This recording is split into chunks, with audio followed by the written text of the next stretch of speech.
دانی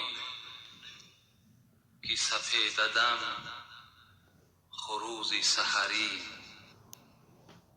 هر لحظه چرا همی کند نوحگری. حضرت عمر خیام به ما و شما صدای خروزی سحر را تحلیل میکند، معنی داد میکند که وقتی شما سحر بیدار میشوین و صدای همان خروز به گوش شما میرسد، آیا میدونید که وی چی میگوید؟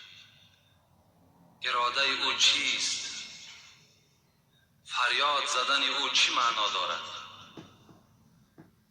دانی که سفید دم خروزی سحری، هر لحظه چرا همی کند نوحگری. یعنی که نمودن در آینه صبح، از عمر شب گذشت تو بی خبری.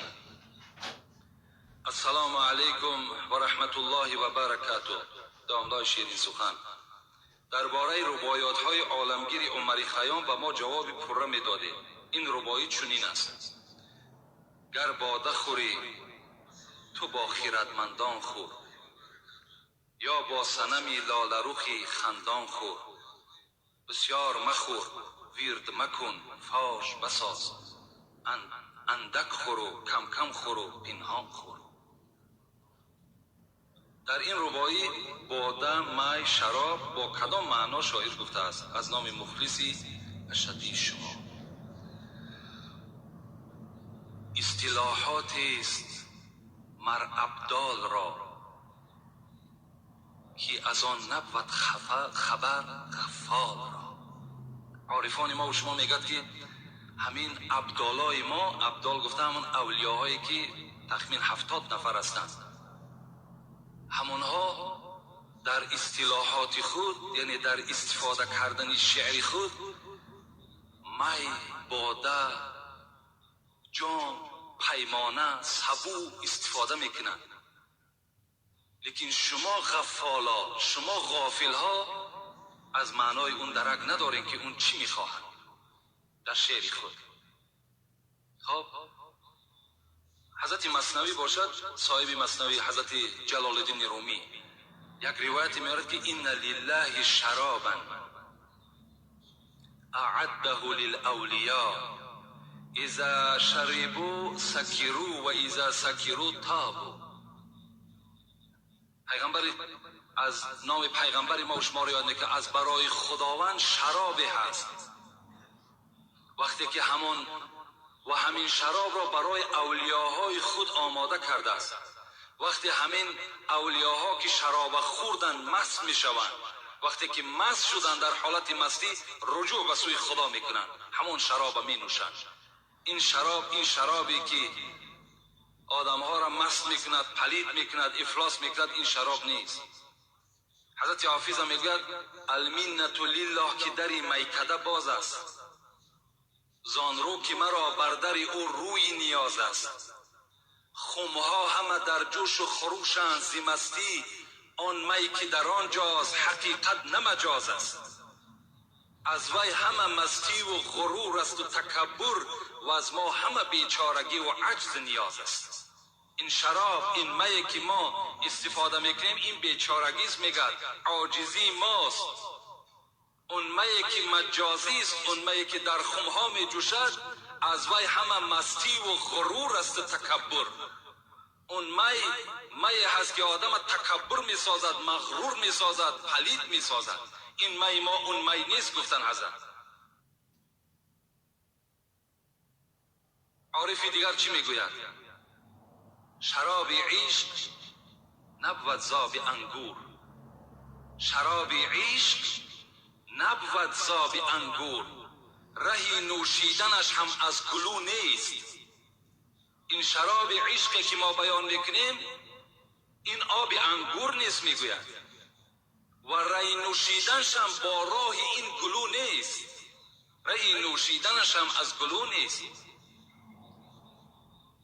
از این پیمانه و جام و سبوها غرض پیمانه و جام و سبو نیست. ما وقتی که در شعرهای خود رومکه را استفاده میکنیم، جامهای بادنوشی را استفاده میکنیم، این مقصد از همین رومکه هایی که عرق می نوشند، این مقصد از این نیست میگوید. بدان معنی که عارف زلف گوید. وقتی در شعرها که زلف دیدین، نظر در پیچ تاب هیچ موی نیست. وقتی ما زلف استفاده میکنیم، این از همین زلف های کجه که بعضی از فاحشه ها کج میسازن و بیرون میبرن، میگن این از اون نیست. این زلف ما هم عشق در راه خداست. بیان عارفان را اصطلاحی است که جز عارف کسی را گفتگو نیست. این عارف ها اینا میدانند، خردمند ها اینا میدانند. برای همین این شراب و این می که حافظ و بیدیل و سعدی و خیام و اینا استفاده کردن، این مقصد از همین باده هایی که می نوشن این نیست، بلکه اینا همه عشق الهی هستند. السلام علیکم. اکای مرزا حاجی، ما از ناحیه مومن آباد در هر نماز جمعه به پیش شما می آییم. کسیته های شما را خریده می بریم. در کسیته 36 شما در بابت نیت غسل گپ زدید. دانید یا ندانید فرق ندارد. همین را به ما ساده کرده فهمانید که مردم ما اعتقادشان گشت. مخلصان شما از مومن آباد با یک مسئله عادیه که اگر اعتقادشان گشته باشد، در غسل جنابت 3 فرض است: غسل فم، انف و کل البدن. در غسل جنابت 3 فرض است: شستن دهان، آب گرفتن بینی و تمام بدن را تر ساختن. این فرض است. کدام ما و شما همین 3 عمل انجام دادیم، ما و شما از غسل جنابت خالی شدیم. ما دیگر در جنابت نیستیم. و سنت همین غسل جنابت چی است؟ بینه نیت در حتی سنت هم نیست. نیت گفته همون، اگر مقصد این برادرها خواندن همون دعای نویت ان اغتسل غسلا من جنابتی رفع، من نمیدونمش باور کنیم. اگر همین باشد این لازم نیست. این لازم نیست. تماما این شما اذیت نکنین. حاجت به اذیت کردنش نیست.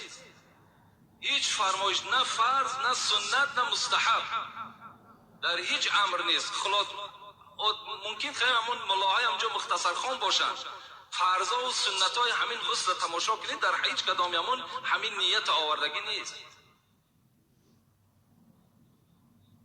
برای همون نیتی که در دلتون کردیم برای پاکیزه کردن بدنتون، خودش نیت واقع شد. تمام شرط نیست که شما هم را لفظا با دهانتون بخوانید، با زبان خود بخوانید.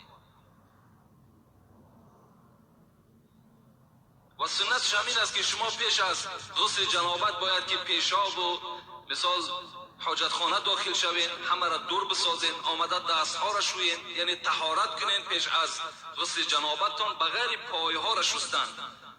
بعد در دوام همین آبازی کردگیتون پای هاتون را میشورین. تمام شما صاحب هم طهارت هستین، هم صاحب از جنابت خالی شدین.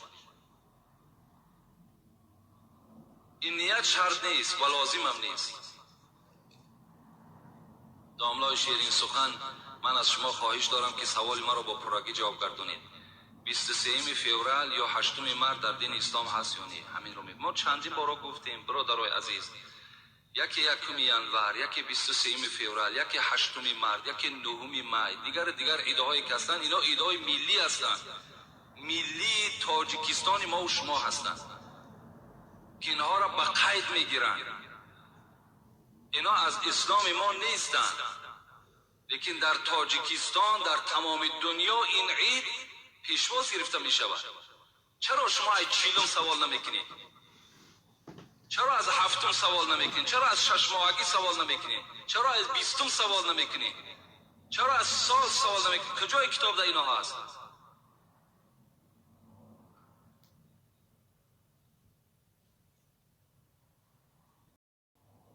ربنا بيننا وبين قومنا بالحق وأنت خير الفاتحين برحمتك يا أرحم الراحمين. السلام عليكم.